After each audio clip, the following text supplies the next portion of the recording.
ஒரு நெருப்பு கற்பனை செஞ்சு பாருங்களே, நீங்க அத தொடுறீங்க, ஆனா அது உங்கள சுடவே இல்ல. அதுக்கு விறகு கூட தேவையில்லை. ஆமா.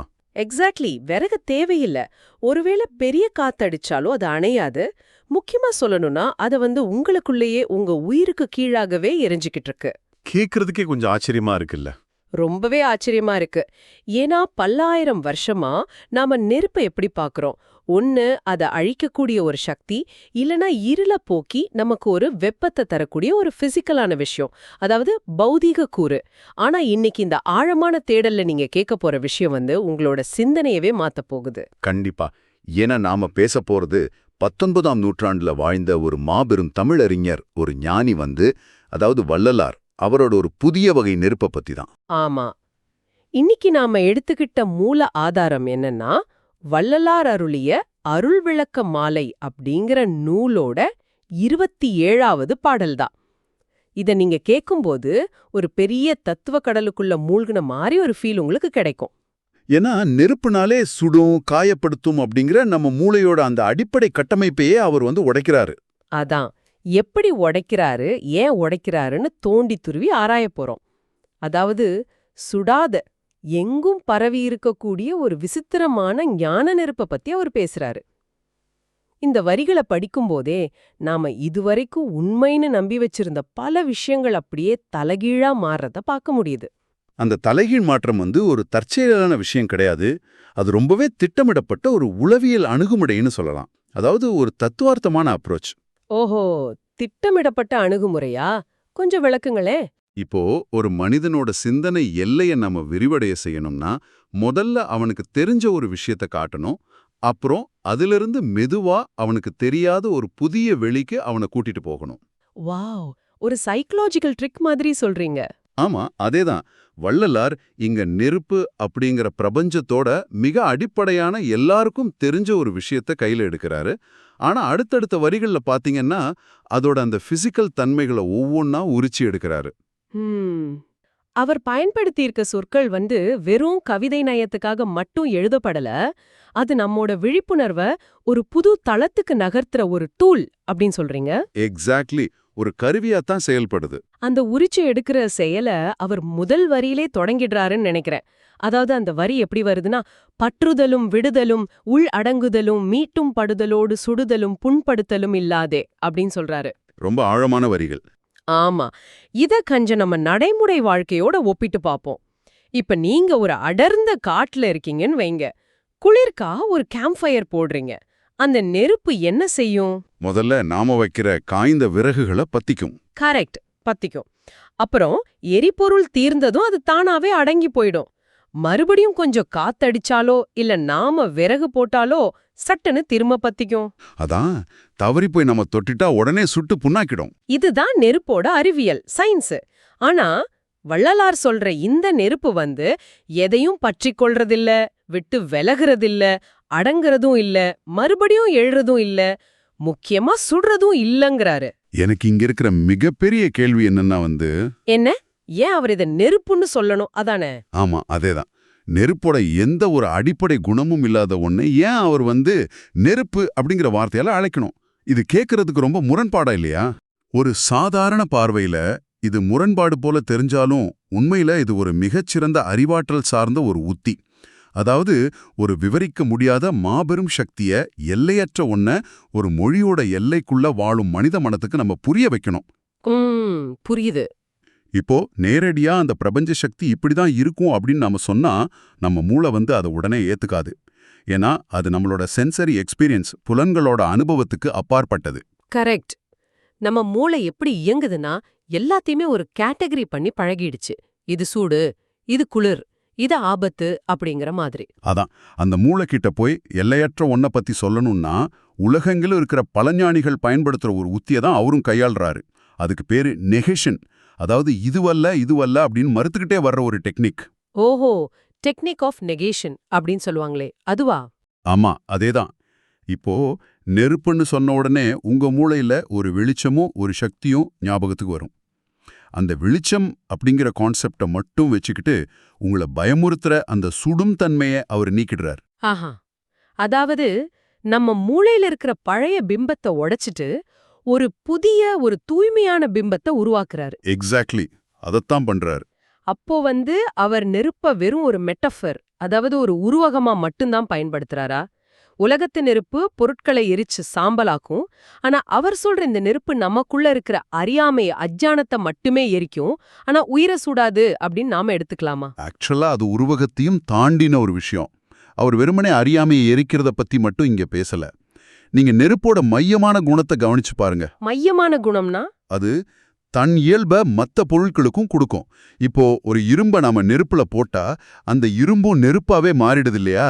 ஆமா, செக்கச்சவேல்னு மாறிட. பாரிய போலதான் இந்த ஞான நெருப்பு தன்னிட்ட வர்ற உயிர்களை தன்மயமாக, அதாவது ஞானமயமாகவே மாத்துற வல்லமை கொண்டது. ஆனா பிசிக்கல் நெருப்பு அந்த இரும்ப உருக்கி அழிச்சிடும்.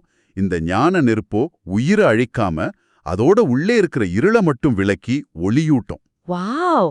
அதனாலதான் சுடுதலும் புண்படுத்தலும் இல்லாதே அப்படின்னு ரொம்ப தெளிவா சொல்றாரு.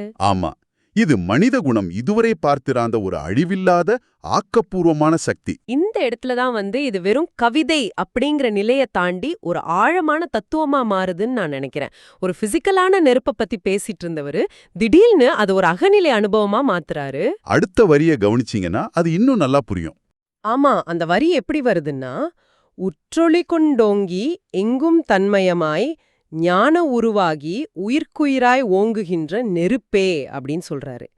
இது ஒளியோட ஓங்கி நிக்குது, எங்கும் பரவி இருக்கு, ஞானத்தோட உருவாவே இருக்கு, எல்லாத்துக்கும் மேல உயிர்க்குயிராய் இருக்குங்கிறாரு. நீங்க சொல்றத கேக்கும்போது எனக்கு இது தர்க்க ரீதியா ரொம்ப சரியா படுது. ஆனா ஒரு சாதாரண மனுஷனா எனக்கு ஒரு பிராக்டிக்கலான கேள்வி ஒண்ணு வருது. சொல்லுங்க, என்ன கேள்வி அது? இந்த ஞான நெருப்பு எங்கும் தன்மயமா இருக்குன்னா எல்லாத்துக்குள்ளேயும் வியாபித்திருக்குன்னு அர்த்தம். அப்படின்னா நாம ஏன் அதை நம்ம அன்றாட வாழ்வுல ஃபீல் பண்றதே இல்ல? இப்போ ஒரு திங்கக்கிழமை காலையில வேலைக்கு போற அவசரத்துல டிராஃபிக்ல மாட்டிக்கிட்டு டென்ஷனா இருக்கும்போது இந்த உயிர்க்குயிரான நெருக்கு எங்க போகுது? ரொம்ப சுவாரஸ்யமான கேள்வி. அது எங்கேயும் போறதில்ல, அது அங்கேதான் இருக்கு. ஆனா நம்மளோட கவனம்தான் அங்க இல்ல. அந்த வரியில உற்றொளி கொண்டு ஓங்கி அப்படிங்கிற வார்த்தையை நாம கொஞ்சம் ஆழமா கவனிக்கணும். உற்றொளி கொண்டு ஓங்கி. உலகத்து நெருப்புக்கு வெளியிலிருந்து ஒரு எரிபொருள் கண்டிப்பா வேணும். விறகோ இல்ல எண்ணெயோ இல்லாம அது எரியாது. ஆனா இந்த நெருப்பு தானாகவே பிரகாசிக்கக்கூடிய ஒரு சுயம்புவான ஒளி. ஓஹோ, செல்ஃப் லூமினஸ் அப்படின்னு சொல்றீங்க? ஆமா, எங்கும் தன்மயமா இருக்கு அப்படின்னா அது ஒரு குறிப்பிட்ட திசையிலயோ வானத்திலயோ இல்ல மலையிலயோ மட்டும் இல்ல. அது நீங்க சொல்ற அந்த திங்கக்கிழமை டிராஃபிக் நெரிசல்ல கூட இருக்கு. நம்ம ஏன் அதை உணர்வதில்லைன்னா மனித மனத்தோட கட்டமைப்பு அப்படி. நம்ம எப்பவுமே வெளியில நடக்கிற விஷயங்களை தான் நம்ம முழு கவனத்தையும் செலுத்துறோம். அது உண்மைதான். வெளியில நடக்கிற சத்தத்திலேயே நம்ம தொலைஞ்சிடுறோம். நம்ம சிந்தனைகள், நம்மளோட ஈகோ, நம்மளோட கோபம், எதிர்பார்ப்புகள்னு பல திரைகளுக்கு பின்னாடி அந்த அமைதியான ஒளி மறைஞ்சிருக்கு. இது எப்படி சொல்லலாம்னா, இப்போ கடலோட மேற்பரப்புல எப்பவுமே அலைகள் அடிச்சுக்கிட்டே இருக்கும், ரொம்ப சத்தமா இருக்கும். ஆமா, ஆனா கடலோட ஆழத்துக்கு போனா? கடலோட ஆழத்துக்கு போனீங்கன்னா அங்க ஒரு பேரமைதி இருக்கும். சில ஆழ்கடல் உயிரினங்கள் பாத்தீங்கன்னா தானாகவே ஒளியுமிழும் தன்மையோடு, பயோலுமினிசன்ஸ் அப்படின்னு சொல்லுவோம், அவ எந்த வெப்பமுமே இல்லாம பிரகாசிச்சுக்கிட்டு இருக்கும். வாவ், என்ன ஒரு அருமையான ஒப்புமை. நம்ம மனம் அந்த மேற்பரப்பு அலைகளை போன்றது. ஆனா வள்ளலார் குறிப்பிடுற அந்த நெருப்பு அந்த ஆழ்கடல் ஒளியை போன்றது. ஆழ்கடல் ஒளி அப்படிங்கிற அனாலஜி ரொம்ப சூப்பரா பொருந்துதுங்க. அந்த வெளிச்சம் அங்க இருக்கு, ஆனா அலைகளோட சத்தத்துல நாம அதை தவற விட்டுடுறோம். இந்த இடத்துல அந்த உயிருக்கு உயிராய் அப்படிங்கிற வார்த்தை ரொம்ப முக்கியத்துவம் பெறுதுன்னு தோணுது. கண்டிப்பா. நாம என்ன நினைக்கிறோம்? நம்ம உடலை ஏக்குறது உயிர்தான்னு நம்புறோம். ஆனா அந்த உயிரையே ஏக்குறது, அந்த உயிருக்கே ஆதாரமா இருக்கிறது இந்த ஞான நெருப்பு தானே அவர் சொல்றாரா? ஆமாங்க, அதுதான் சோல் ஆஃப் சோல்ஸ் அப்படிங்கிற கான்செப்ட். ஒரு மனிதன் தன்னை ஒரு உடலாகவோ அல்லது ஒரு சில சிந்தனைகளோட தொகுப்பாகவோ மட்டும்தான் ஐடென்டிஃபை பண்றான். நான் யாருன்னு தேடும்போதுதான் அது புரியும்னு சொல்ல வர்றீங்க. எக்ஸாக்ட்லி. நான் யாரு அப்படின்னு நம்ம தேடத் தொடங்கும் போது உடலையும் தாண்டி மனசையும் தாண்டி இந்த ரெண்டையும் இயக்குற ஒரு தூய விழிப்புணர்வு, அதாவது ஒரு பியோர் அவேர்னஸ் அங்க இருக்கிறத நம்ம பார்க்க முடியும். அந்த விழிப்புணர்வு தான் இந்த ஞான நெருப்பு. ஓ, அது வெளியில இருந்து நம்மள சுடுறதில்ல, மாறா உள்ள இருந்து நமக்கு ஒளி ஊட்டுது. கரெக்ட். இப்போ ஒரு இருண்ட அறையில பல வருஷமா குப்பைகள் சேர்ந்திருந்தாலும் ஒரு சின்ன விளக்கு ஏத்துனா எப்படி அந்த இருள் உடனே ஓடிடுதோ அதே மாதிரி தான் இந்த விழிப்புணர்வு அப்படிங்கிற நெருப்பு வந்து அறியாமைங்கிற இருளை போக்குது. வாவ்! அதனால தான் அது வெறுமனே நெருப்புன்னு சொல்லப்படாம ஞான உருவாகி அப்படின்னு சொல்லப்படுது. அது அறிவோட உச்சக்கட்ட வடிவம். ஆமா, இத புரிஞ்சுக்கிட்டதுக்கு அப்புறம் அடுத்த வரியில அவர் ஏன் வார்த்தைகளை மாத்துறாருங்கிறது எனக்கு இன்னும் கிளியரா புரியுது. எந்த இடத்துல சொல்றீங்க? எச்சென்றே சுடுதலும் இல்லாது என்றும் துலங்குகின்ற சுடரே அப்படின்னு சொல்றாரு. ம், எனக்கு தெரிஞ்ச ஒரு சாதாரண சுடர்னா அது காத்துல ஆடும், லேசா அலைபாயும், அதைத்தான் நம்ம சுற்றுதல் அப்படின்னு சொல்லுவோம். இப்போ ஒரு அகல் விளக்கை ஏத்துனா அதுக்கு ஒரு தோற்றம் இருக்கு, என்ன தீர்ந்ததும் அது அணைஞ்சு போயிடும், மறைவும் இருக்கு. ஆமா. ஆனா இங்க அவரு தோன்றுதலும் மறைதலும் இல்லைங்கிறாரு. ஒருவேளை இந்த சுடர் காலத்துக்கும் வெளிக்கும், அதாவது டைம் அண்ட் ஸ்பேஸ்க்கு அப்பாற்பட்ட ஒன்றா? அது காலத்துக்கும் வெளிக்கும் அப்பாற்பட்டது மட்டும் இல்ல, அதுவே காலத்தையும் வெளியையும் உருவாக்குதுன்னு கூட நாம சொல்லலாம். நீங்க பாத்தீங்கன்னா உலகத்துல இருக்கிற எல்லா பொருட்களுக்கும் பிறப்பும் இறப்பும் உண்டு. கண்டிப்பா. அது ஒரு சின்ன எறும்பாக இருந்தாலும் சரி. ஆமா, பல கோடி ஒளியாண்டுகள் தள்ளி இருக்கிற ஒரு நட்சத்திரமா இருந்தாலும் சரி, எல்லாத்துக்கும் ஒரு தோற்றம் மறைவு உண்டு. ஏன், நம்மளோட எண்ணங்களுக்கு கூட தோற்றம் மறைவு உண்டுதான். காலையில எழுந்த உடனே ஒரு எண்ணம் தோன்றும், கொஞ்ச நேரத்துல அது மறைஞ்சிட்டு வேற ஒண்ணு வந்துடும். ஆமா. இதெல்லாமே டைம் அப்படிங்கிற கட்டுப்பாட்டுக்குள்ள வர்ற விஷயங்கள். ஆனா இந்த எண்ணங்கள் எல்லாத்தையும் கவனிச்சுக்கிட்டு உங்களுக்குள்ள ஒரு தூய விழிப்புணர்வு இருக்கு பாத்தீங்களா, அதுக்கு எந்த மாற்றமும் கிடையாது. நீங்க ஒரு குழந்தையா இருந்தபோதும் அதே விழிப்புணர்வு தான் இருந்துச்சு, இப்பவும் அதே தான் இருக்கு. ஓஹோ, ஆதி அந்தம் இல்லாத நிலைங்கிறது இதுதானா? ஆமாங்க, ஒரு நிரந்தரமான சாட்சி நிலை. அதத்தான் வள்ளலார் வந்து என்றும் துலங்குகின்ற சுடர் அப்படின்னு ரொம்ப அழகா சொல்றாரு. அந்த என்றும் துலங்குகின்ற அப்படிங்கிற வார்த்தை நேற்றும் இன்றும் நாளையும் மாறாம அப்படியே இருக்கிறத குறிக்குது. ஒரு சாதாரண தீபம் காத்துல படபடக்கும், ஆனா இந்த ஞானச் சுடர் எந்த சலனமும் இல்லாம நிலையா பிரகாசிக்குது. உண்மைதான். இங்கே ஒரு மறுபடியும் வெச்சென்றே சுடுதலும் இல்லாது அப்படின்னு அந்த சுடாத தன்மையை வலியுறுத்துறாரு. இத பார்க்கும்போது எனக்கு என்ன தோணுதுன்னா, மனித மனத்தோட ஆசைகள், கோபம், பொறாமை, கவலைகள் இது எல்லாமே ஒரு வகையில சுடும் தன்மை உடையவதான். ஆமா, கண்டிப்பா. நம்ம கோவப்படும் போதே நம்ம உடம்பே சூடாவறத நம்ம ஃபீல் பண்ணலாம். மனசு அப்படியே கொதிக்கும். எக்ஸாக்ட்லி. இப்போ மாடர்ன் டேஸ்ல நாம பர்ன் அவுட் அப்படின்னு சொல்றோமே, அந்த மனச்சோர்வு கூட ஒரு விதமான வெப்பத்தோட வெளிப்பாடுதான். அப்படி இருக்க இறைநிலை அல்லது ஞானம் அப்படிங்கிறது எந்த விதமான வெப்பமும் இல்லாத ரொம்ப குளிர்ச்சியான, ஆனா அதே சமயம் அபரிமிதமான வெளிச்சம் தரக்கூடிய ஒரு விஷயம் அப்படிங்கறத அவர் அழுத்தமா பதிவு செய்யறாரா? இது ரொம்ப சூப்பரான ஒரு மனநலவியல் பார்வைன்னு சொல்லலாம். நீங்க சொன்ன அந்த பர்ன் அவுட் இல்ல மன அழுத்தம் அப்படிங்கிறது நாம நம்மளோட எல்லையை தாண்டி வெளியுலகத்துல ஓடிக்கிட்டே இருக்கிறதோட விளைவுதான். அந்த ஓட்டம் ஒரு உராய்வை ஏற்படுத்துது இல்லையா? ஆமா, ஃப்ரிக்ஷன். அந்த உராய்வு இருக்கிற இடத்துல கண்டிப்பா வெப்பம் உருவாகும். அதுதான் அந்த மனக்கொதிப்பு. ஆனா வள்ளலார் சொல்ற அந்த சுடர் எந்த உராய்வும் இல்லாத ஒரு தூய அறிவொளி. நீங்க பாருங்க, சூரியனோட ஒளி நமக்கு வெப்பத்தை தரும். ஆனா பௌர்ணமி நிலவோட ஒளி எவ்வளவு பிரகாசமா இருந்தாலும் அது எதையும் சுடாது. வாவ்! ஆமா, அது ஒரு குளிர்ச்சியான ஒளியை தரும். நம்ம சித்தர்களும் ஞானிகளும் அந்த இறைநிலையை குளிர்ந்த ஒளி அப்படின்னு சொல்றதுக்கு இதுதான் காரணம். அது எந்த விதமான ஒரு பதற்றத்தையோ இல்ல கொதிப்பையோ நமக்கு தராது. மாறா, நீங்க எந்த அளவுக்கு அந்த ஒளியை நெருங்குறீங்களோ அந்த அளவுக்கு உங்களோட அகமும் சரி புறமும் சரி ஒரு பேரமைதிக்குள்ள, ஒரு ப்ரொஃபவுண்ட் ஸ்டில்னஸ்குள்ள நுழையும். கேட்கறதுக்கே அவ்வளோ அமைதியா இருக்கு. இந்த முரண்பாடுகள் எல்லாத்தையும் இவ்ளோ பெரிய பிரபஞ்ச உண்மைகளை சொல்லிக்கிட்டே வந்த வள்ளலார் பாடலோட கடைசி வரியில முற்றிலும் மாறுபட்ட ஒரு உணர்வு தலத்துக்கு போயிடுறாரு. ஆமா, அந்த சரணாகதி நிலை. அந்த வரி எப்படின்னா, முற்றும் உணர்ந்தவர் உளத்தே திருச்சிற்றம்பலத்தே முயங்கும் நடதரசே என் மொழியம் அணிந்தருளே அப்படின்னு முடிக்கிறாரு. அவர் இங்க 2 இடங்களை குறிப்பிடுறாரு. ஒன்னு முற்றும் உணர்ந்தவர்களின் உள்ளம், அதாவது என்லைட்டன்ட் மைண்ட்ஸ். மற்றொன்று திருச்சிற்றம்பலம். அப்படியென்றால் அந்த பிரபஞ்ச நடனம் நடக்கிறது வெளியில் இருக்கிற அந்த பிரம்மாண்டமான வெளியிலா, இல்ல நமக்குள்ள இருக்கிற இந்த சின்ன இதயத்திலாம்? நம்ம இந்திய தத்துவ மரபுல, குறிப்பா அத்வைத சிந்தனையிலயும் சரி சைவ சித்தாந்தத்திலயும் சரி, சிற்றம்பலம் பேரம்பலம் அப்படின்னு 2 குறியீடுகள் இருக்கு. சிற்றம்பலம் பேரம்பலம். ஓகே. சித் அப்படின்னா அறிவு இல்லைன்னா விழிப்புணர்வுன்னு அர்த்தம். அம்பலம் அப்படின்னா வெளி, அதாவது ஸ்பேஸ். சோ திருச்சிற்றம்பலம் அப்படிங்கிறது அறிவாகிய வெளி. இது வெளியில ஒரு குறிப்பிட்ட ஊர்லயோ இல்ல கோயில்லயோ மட்டும் இல்ல, அண்டத்தில் உள்ளது பிண்டத்தில் அப்படின்னு சொல்லுவாங்க இல்லையா? ஆமா சொல்வாங்க. அதுக்கேத்த மாதிரி புறத்துல இருக்கிற அந்த மாபெரும் பிரபஞ்ச வெளியும் சரி, மனிதனுக்குள்ள இருக்கிற அகவெளியும் சரி, ரெண்டும் ஒண்ணுதான். அந்த முற்றும் உணர்ந்த ஞானிகளுக்கு இந்த ரெண்டும் வேற வேற கிடையாது. ஓஹோ! அப்போ நான் வேற, இந்த பிரபஞ்சம் வேற அப்படிங்கிற அந்த எல்லைகள் எல்லாம் அங்க உடைஞ்சு போயிடுது. ஆமா, அந்த எல்லையில்லாத பெருவெளியில எங்கும் நிறைஞ்சிருக்கிற அந்த ஞான நெருப்பு ஒரு மாபெரும் இயக்கமா, ஒரு நடந்தரசரா இடைவிடாம இயங்கிக்கிட்டே இருக்கு. ஒரு அணுவோட சுழற்சியிலிருந்து விண்மீன்களோட சுழற்சி வரைக்கும் எல்லாமே அந்த நடனத்தோட ஒரு பகுதிதான். அப்போ அந்த நடனம் அப்படிங்கிறது எந்த சலனமும் இல்லாத ஒரு மாபெரும் அமைதிக்குள்ள நடக்கிற ஒரு முடிவற்ற இயக்கம் அப்படின்னு நம்ம சொல்லலாம். எக்ஸாக்ட்லி, ரொம்ப அழகா சொன்னீங்க. ஆனா எனக்கு இங்க ஒரு விஷயம் ரொம்ப நெகிழ்ச்சியா இருக்கு. இவ்ளோ பெரிய சக்தி கிட்ட இவ்ளோ பிரம்மாண்டமான தத்துவங்களை எல்லாம் விவரிச்சுட்டு கடைசியில என் மொழியும் அணிந்தருளே அப்படின்னு கேக்குறாரே. ஆமா, அது ரொம்ப பெரிய விஷயம். நீயோ பிரபஞ்சத்தோட அரசன், எங்கும் நிறைஞ்சிருக்கிற ஞான நெருப்பு.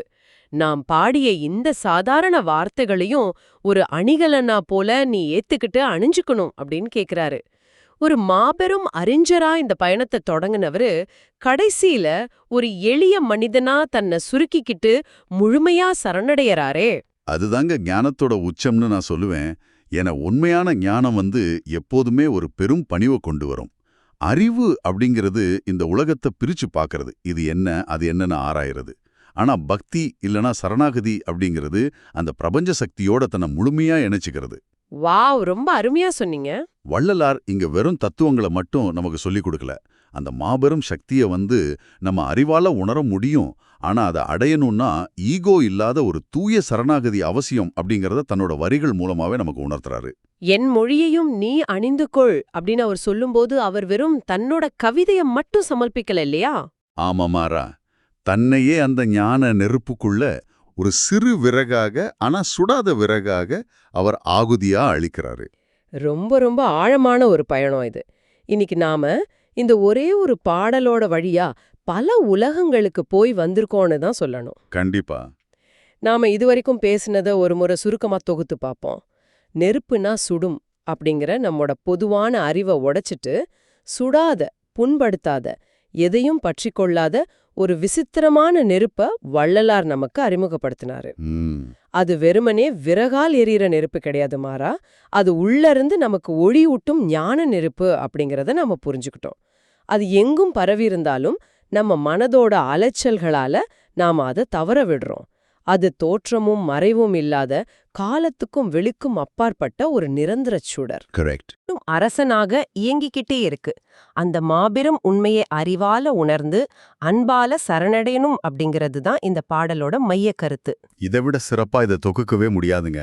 ஒரு மனிதன் தன்னோட அகங்காரத்தையும் குறுகிய அடையாளங்களையும் தாண்டி பிரபஞ்சத்தோடு தன்னை இணைச்சிக்கிற அந்த நுட்பமான வித்தைய இந்த பாடல் ரொம்ப அற்புதமா சொல்லிக் கொடுக்குது. ரொம்ப நன்றி. இப்போ இந்த தேடலை கேட்டுக்கிட்டு இருக்கிற உங்களுக்கு ஒரு சின்ன சிந்தனையோட இன்னைக்கு நாங்க விடைபெற விரும்புறோம். உங்க அன்றாட வாழ்க்கையை கொஞ்சம் நினைச்சு பாருங்களேன். கோபம், ஆசை, பொறாமை, நிறைவேறாத எதிர்பார்ப்புகள்னு பலவிதமான நெருப்புகள் தினமும் உங்களை பற்றி கொள்ளுது. ஆமா, அதுதான் ரியாலிட்டி. அத எரிவும் உண்மை சுட்டு பொசுக்குது. சில நேரங்கள்ல உங்களை சுத்தி இருக்கிறவங்களையும் காயப்படுத்துது. அப்புறம் ஒரு கட்டத்துல எரிபொருள் தீர்ந்ததும் அது அடங்கி போகுது. இந்த தொடர்ச்சியான சுழற்சியில தான் நாம எல்லாம் சிக்கி உழன்றுகிட்டு இருக்கோம். அதான் அந்த பர்ன் அவுட் அப்படிங்கிற வெப்பம். ஆமா.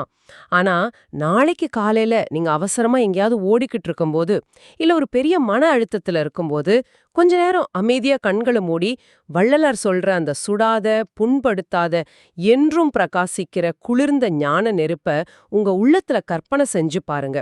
உங்க உயிருக்கு ஆதாரமா உங்களை இயக்கிக்கிட்டு இருக்கிற அந்த சலனமற்ற ஒளிய உங்களால ஒரு கணம் உணர முடிஞ்சா, அந்த ஒரு கணம் உங்க வாழ்க்கை எவ்வளவு அமைதியாகவும் வெளிச்சமாகவும் மாறும். வாவ், ஒரு பியூட்டிஃபுல் தாட் இது. என்றாவது ஒரு நாள் அந்த சுடரோட வெப்பம் இல்லாத ஒளியை நீங்களும் உங்க உள்ளத்துல உணரக்கூடும். அந்த குளிர்ந்த ஒளியோட, சிந்தனையோட இந்த ஆழமான தேடலை நாம இனிதே நிறைவு செய்வோம். எங்க கூட இணைந்து இந்த தத்துவ கடல்ல பயணித்ததற்கு மிக்க நன்றி. மீண்டும் மற்றொரு சுவாரஸ்யமான தேடல்ல சந்திப்போம்.